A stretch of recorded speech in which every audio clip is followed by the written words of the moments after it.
नमस्कार. नीतिस्पंदन या चॅनलमध्ये आपले सहर्ष स्वागत आहे. पुन्हा तोच प्रश्न की आज आपण या व्हिडिओमध्ये काय बरे पाहणार आहोत. तर असा विषय पाहणार आहोत की जो घरगुती विषयांशी संबंधित असेल. मिक्सरची पाते धारधार करण्यापासून ते अगदी आता लवकरच पावसाळा सुरू होणार आहे त्यावेळेला सर्वात मोठा प्रश्न असतो तो येणाऱ्या माशा. त्यासुद्धा कशा पळवून लावायच्या, मच्छरांना कसे पळवून लावायचे, अशा अनेक छोट्या पण महत्त्वाच्या गोष्टी आज आपण ह्या व्हिडिओमध्ये पाहणार आहोत. त्यासाठी ह्या व्हिडिओमध्ये आपले सर्वांचे मनापासून स्वागत आहे. आजच्या या भन्नाट आणि किचन टिप्स, लाईफस्टाईल्स टिप्स तुमचा वेळही वाचवतील आणि कामही सोपं करतील. पहा, मलाच असा प्रश्न पडला, मीच 1 सेकंद थांबले तर आपल्यालाही उत्सुकता किती असेल. तर व्हिडिओ शेवटपर्यंत नक्की पहा, म्हणजे आपल्या सर्व प्रश्नांची उत्तरे आपल्याला इथे मिळून जातील. चहाचे भांडे मिठाने घासल्यास चहाचे काळे डाग भांड्यावर पडलेले निघून जातात. काही वेळेला अशी भांडी बघायला नको वाटतात. दुसरं, पालक कच्चाच मिक्सरमधून वाटून मग जर त्याला फोडणी टाकली तर त्याचा हिरवा रंग कायम राहतो. पारंपरिक पद्धतीने आपल्याला अशा प्रकार करायला सुरुवातीला नकोसा वाटेल, पण करून पहा, आपल्याला चव आणि स्वाद कसा वाटेल. कोबी शिजवताना त्यात थोडेसे विनेगर टाका.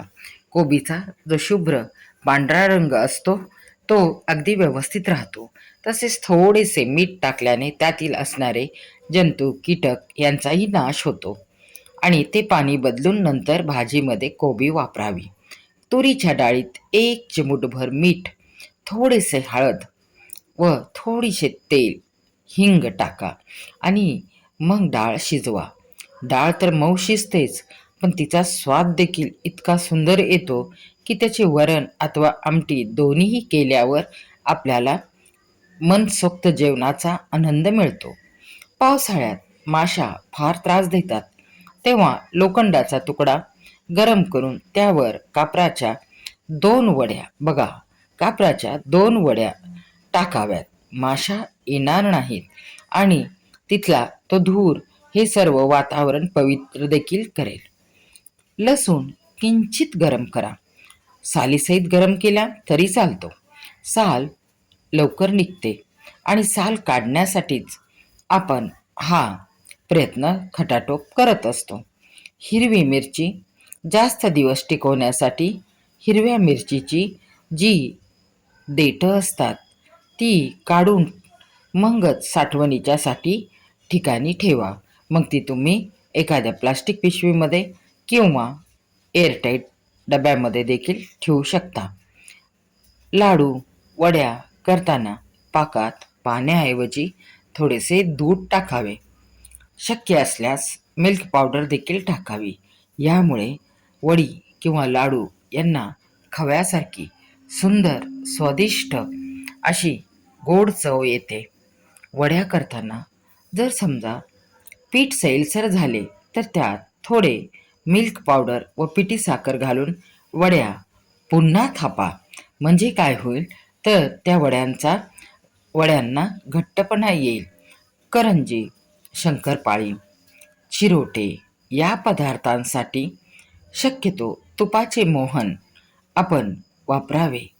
त्यामुळे काय होते तर पदार्थ जास्त खुसखुशीत होतात आणि पदार्थाला चवही वेगळी येते. तर तुम्ही म्हणाल, हे आता का आपण पाहत आहोत, तर हे पदार्थ नेहमी खाल्ले जातात.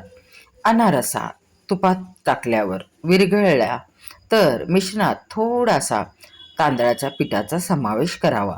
त्यामुळे काय होतं की अनारस तेलामध्ये किंवा तुपामध्ये टाकल्यावर जास्ती विरघळणार नाही. घरात किंवा स्वयंपाकघरात मोरपीस ठेवल्यास पाली नाहीशा होतात. हा अनुभव मात्र प्रत्येकाला वेगवेगळ्या प्रकारे येऊ शकतो. दुसरं, मिक्सरचे पाते धारधार ठेवण्यासाठी प्रत्येक वेळी मिक्सरला आपण बदलून किंवा त्याचे भांडे बदलून काम होत नाही.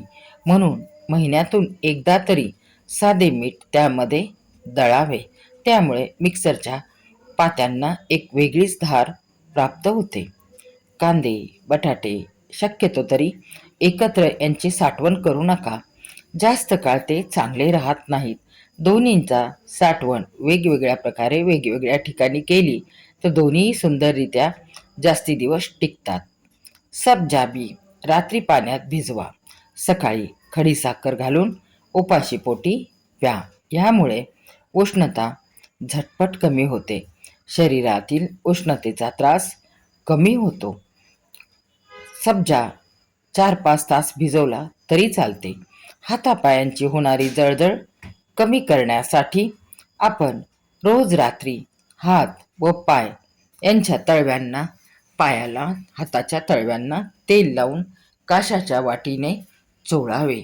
मग आपली जी समस्या असते ती समस्या दूर व्हायला सुरुवात होते. आपण चहा करताना दूध शेवटी टाकावे, म्हणजे चहा फुटण्याची शक्यता फार कमी असते. चहा करताना पाणी प्रथम उकळून, साखर उकळून, मग चहापत्ती उकळून सर्वात शेवटी दूध टाकावे. ही पद्धत सर्वांना माहीतच असते, परंतु परत एकदा बघूया. कॉफी पावडर ओलसर झाली तर त्यात थोडेसे तांदूळ घालावे.